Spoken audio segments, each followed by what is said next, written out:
How to verify YouTube channel with phone number. It's a very simple and a quick process, so let's get started. Well, you cannot directly verify your number itself from YouTube app. So what you want to do is head over to any of the web browser and then move into the site of youtube.com. Once you're in here, what you want to do is click on this three dot at the bottom right corner and then click on Request Desktop Site.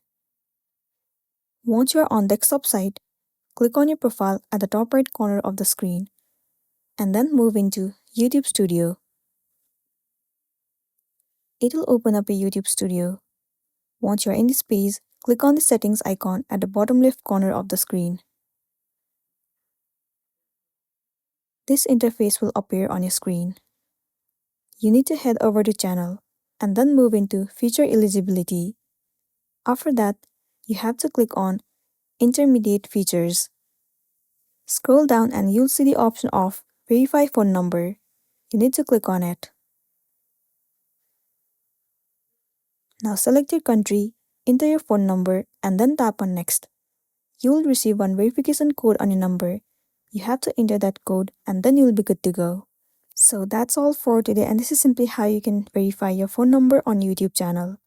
Make sure to smash the like button and consider subscribing to our channel. We'll see you in the next one.